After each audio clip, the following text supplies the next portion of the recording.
All right, here's my ramblings from an old ex-Air Force, Montanan, Alabamian point of view, I guess. How about that?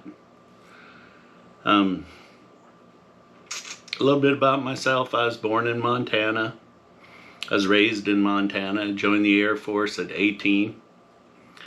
I spent about 9, almost 10 years in the Air Force.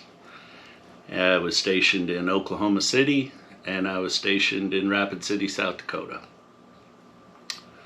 I got out of the Air Force, figured the whole world would be kissing my butt to give me a job, so reality set in and I installed car stereos. By the grace of God, I got a call out of the blue from an old Air Force acquaintance of mine who asked if I would be interested in coming to work for him in Oklahoma City with Boeing. And I did. I was. Absolutely. So I loaded up the truck on a Wednesday, and by Friday we were sitting in Oklahoma City. I fortunately got the job and spent almost 10 years with Boeing, over 10 years with Boeing. I worked same aircraft I worked when I was in the Air Force, the B-1 bomber, 28th OMS. And now I was working in a software development lab, building the avionics operational flight software for the B-1, testing it. And I transferred from there to Huntsville, Alabama, and I was fortunate enough to work on the space station. I left, that was with Boeing. I left Boeing and went to work for a company that I currently work with through a small employee-owned company, and wound up getting bought out by Huntington Ingalls Industries. Huntington Ingalls Industries built the Gerald R. Ford. They are the United States, if not the world's biggest manufacturer of ships, military primarily.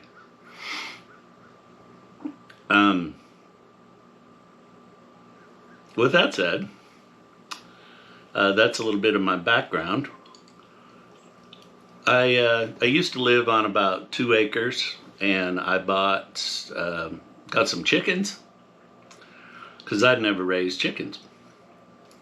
And my grandfather had raised chickens. He had raised rabbits. He always had a garden. And the urge just hit me to do this, so I did. I went and bought chickens, and boy did I have chickens. I built a big old pen for them, a real nice coop, and had me a nice garden. At the time I was growing in straw bales. If you've ever looked into growing in straw bales, it's a pretty good way to set up a garden. I then moved to a couple other places, and then the acreage that we're on right now is 5 acres. And I just had a drive to grow my own stuff, you know? I mean, I'd never raised chickens before I raised chickens. I have never raised pigs before I raised pigs. Sheep, ducks. I've got a catfish pond. I have a big old garden. And it was all stuff that I just wanted to do just to see if I could pull it off. Then the world started going crazy. I blame it all on the Hadron Super Collider. And we are where we are now. Vulture flying over. Boy, that ain't a good sign. Anyway, so here on the farm, we raise a lot of our own food. And in fact, lately we've been, with the exception of your condiments and spices, even though we could raise those too, we've been pretty much eating off the farm. We have canned green beans up the wazoo and peas and Lord knows we've got our freezers full of meat. If you guys watched my previous video, you know we put 2 pigs in the freezer this week. So we're doing well. I was fortunate enough to go on a fishing trip with a dear friend of mine up in Alaska, and I came home with roughly 100 pounds of halibut and salmon and rockfish, I'm sorry. Just, such good eating. So we've got that too. So I'm just telling you kind of where we're at. This week has been kind of a week of revelation for me. A friend, a dear friend of mine, who we just, he's the kind of guy where when we hook up, it's just like we've never been apart. You know what that's like. He is one of the few people who is a dear, dear friend of mine who was not military. Anyway, he posted on his Facebook page that he had a friend of his pass away. Young kid. He was pretty tore down about it, which I don't blame him. He's suffered a couple of losses in the last couple of years.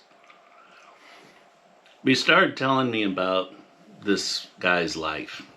And he told me that he, my friend, really wished he could, strive to model himself after this guy.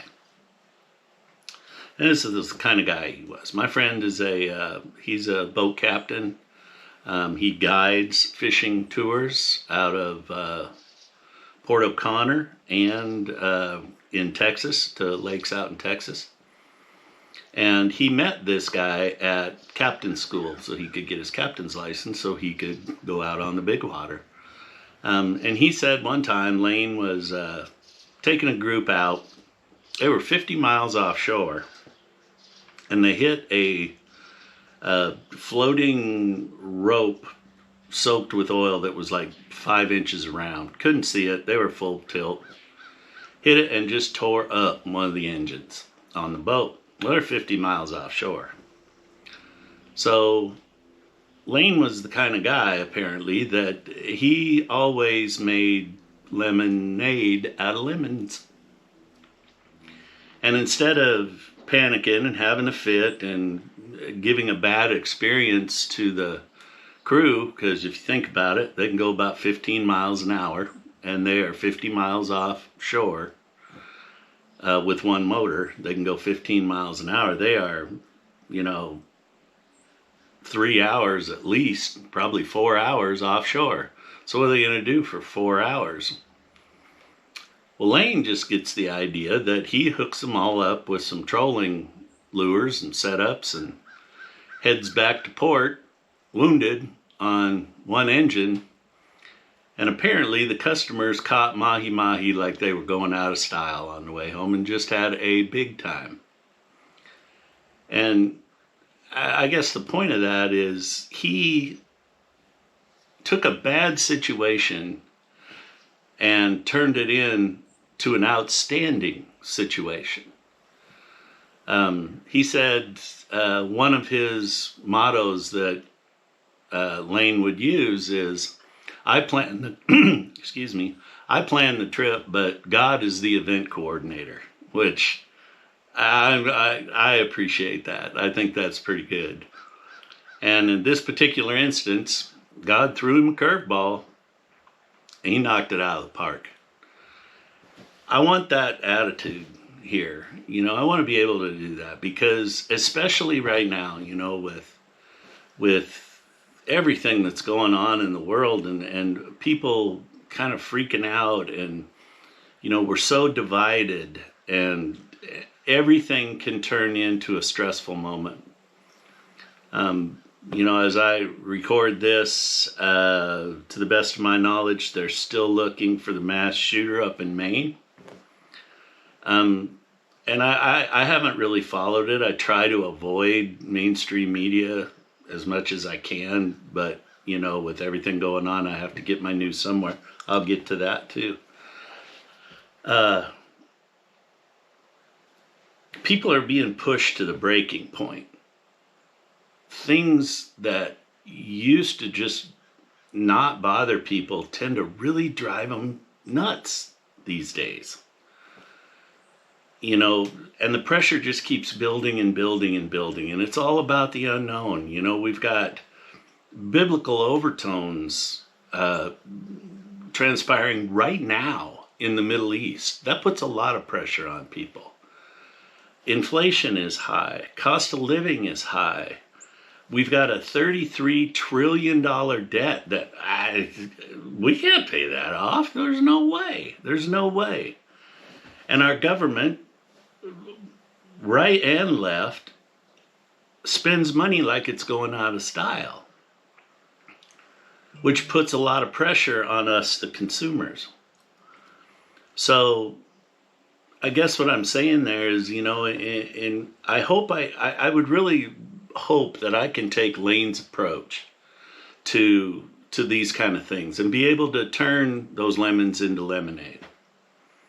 So how can I do that? I think I can do that by being honest with you guys that,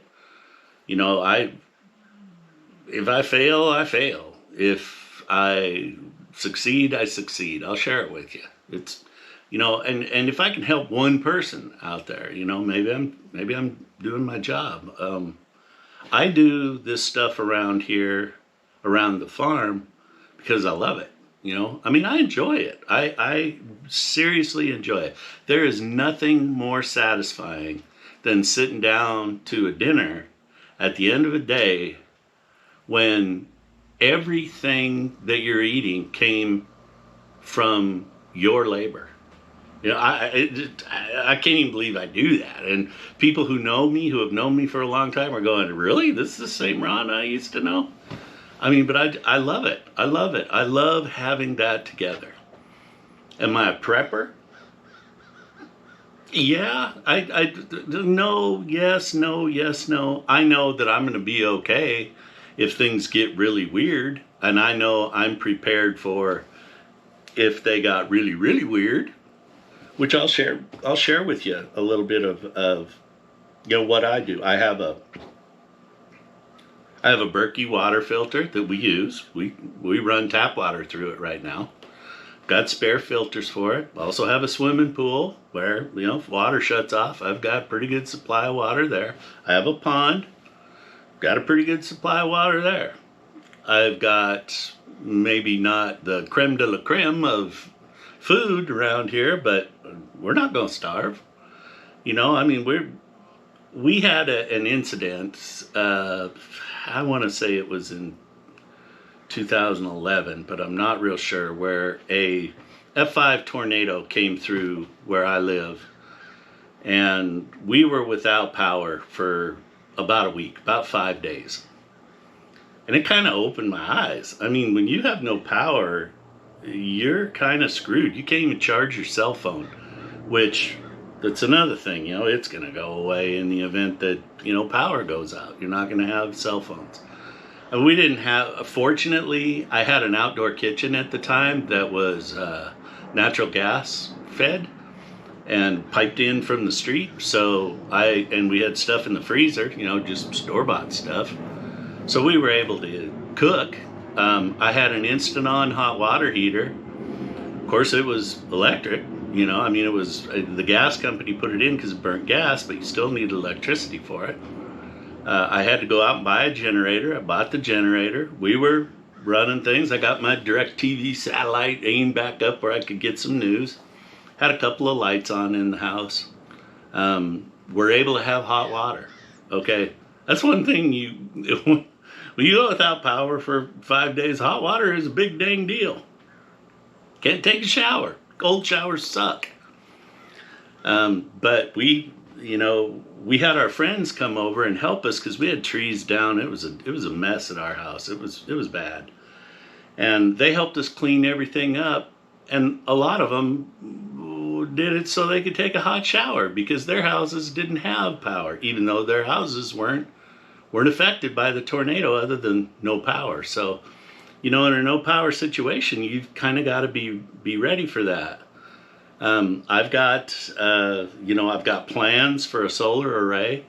I have a chargeable right now from the wall battery pack that can keep us going for a pretty good, 3 or 4 days anyway, and that's with no solar hooked up to it. If I get the solar hooked up to it, all my freezers are going to be okay. My fridge is going to be okay. We'll have a few lights. So we're good there, and that's a little foreshadowing to what Lane was talking about.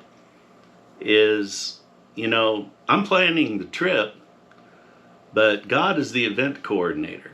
So I feel he's driving me to do these kind of things. Otherwise, why would I even have this urge? But maybe it's just bred into me. I mean, my grandfather was a rugged shipbuilder, farmer, didn't make a whole lot of money, tried to live off his garden and, do everything he could to cut expenditures. Not unlike all y'all's grandparents too. Things were tough back then. Things are tough now.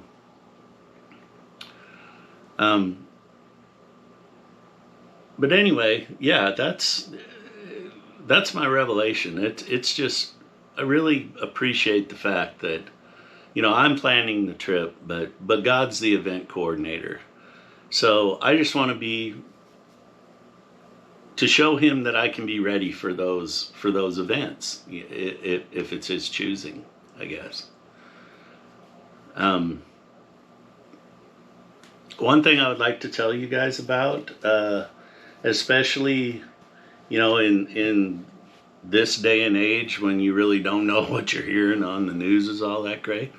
I would recommend like a shortwave radio, with a shortwave. I've got two options for you. One of them is just a plain old shortwave radio, and at night you can have a long wire antenna. You can't see mine here, but mine's 40 feet that goes right here that I can hook up to my radio. Literally just clip it onto my antenna. And I'm picking up shortwave stations from, all over the place. There's a bunch of them out of Okeechobee, Florida. There's a bunch of them out of Greenville, North Carolina. I get stuff from New York, from Canada, from South America. There's just all kinds of shortwave stations still out there that you can listen to that give you a little bit different perspective on things. Plus, you can pick up ham bands, ham radio operators. I mean, how good is that?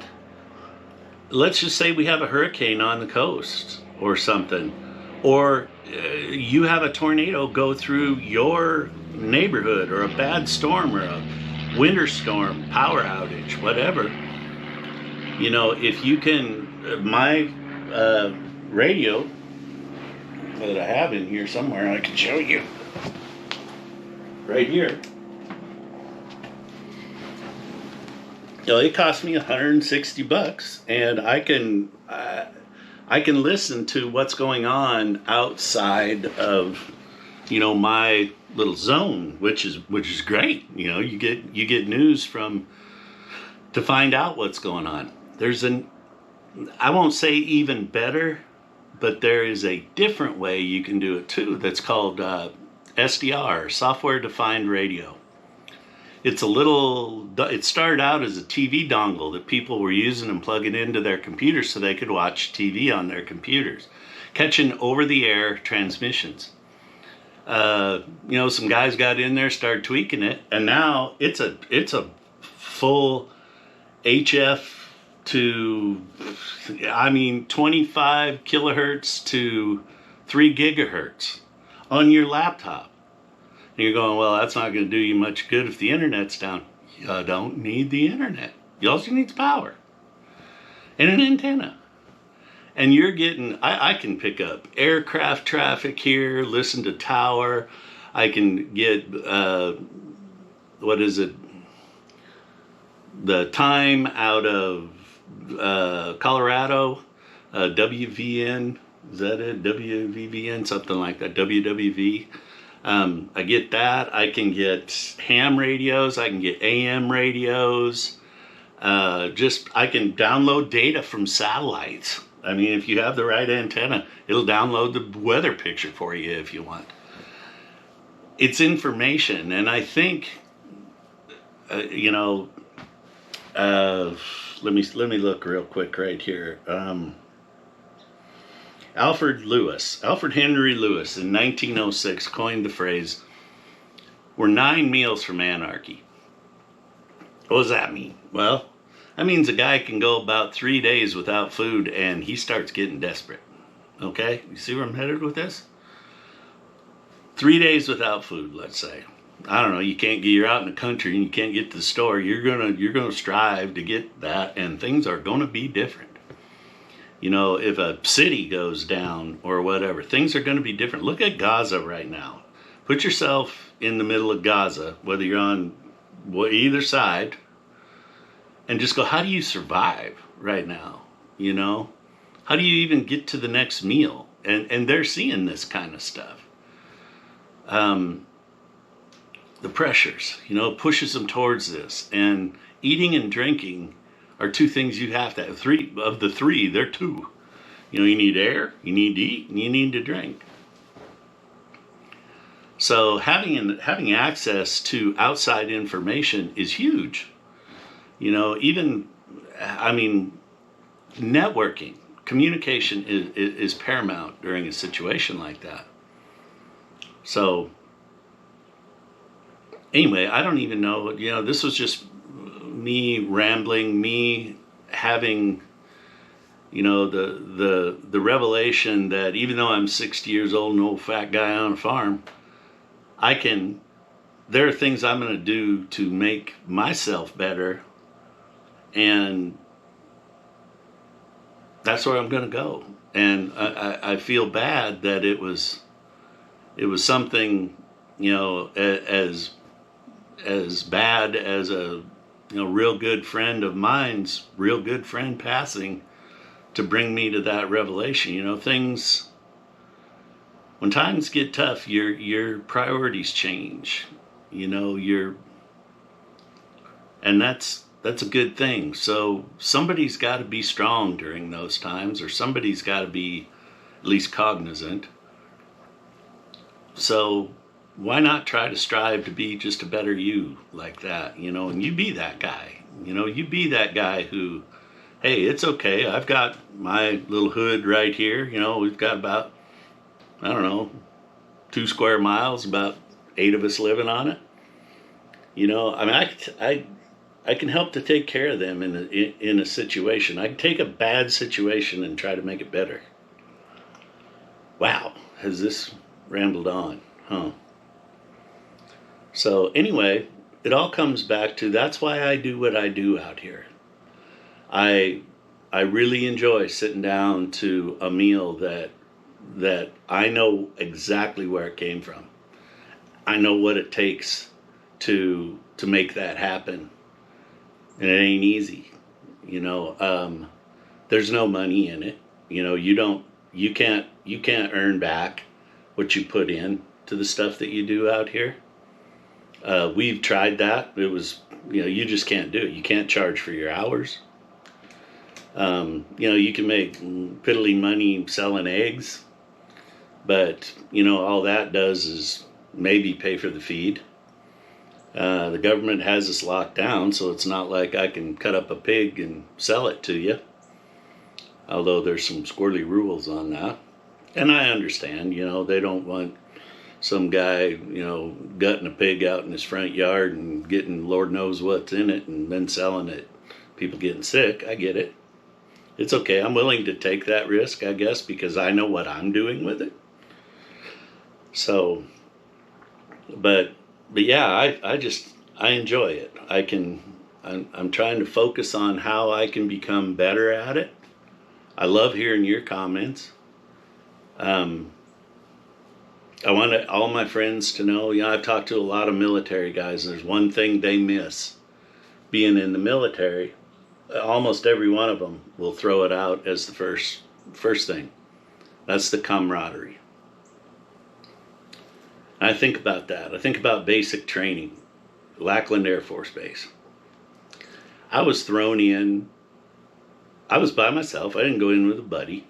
I flew from Butte, Montana to San Antonio, Texas, and my life changed. I mean, I was thrown in with people from all across the country, every race, every religion, every ethnic group, every geographical group, long hair, short hair, big beards, no beards, older, younger, everybody. We were just a hodgepodge of people. Scared, because you didn't know what was coming. Although, looking back now, it was kind of fun. I would like to do it again sometime. But back then, you didn't know what to expect. And they broke you down, cut off all your hair. All of a sudden, everybody's the same. Didn't matter if you were black, white, Asian, purple, green, Mexican, Chinese, American, whatever you want to call it. Whoever was there, you know. And they turned us into a group, a team. Through, you know, some psychological warfare and making you do dumb things, but making you do dumb things as a team. Every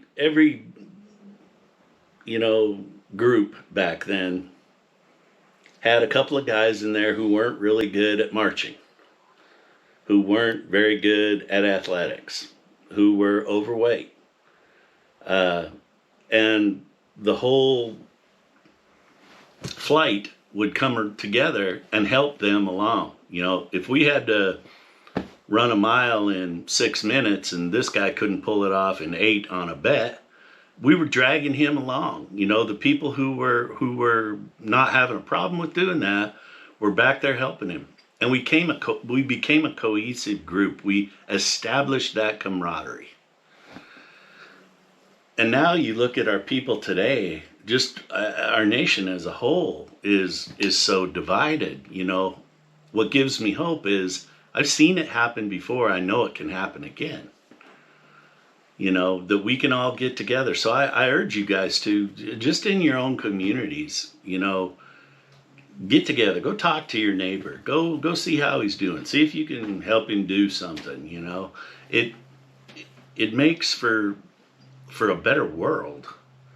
You know, don't judge. You know, you don't have to.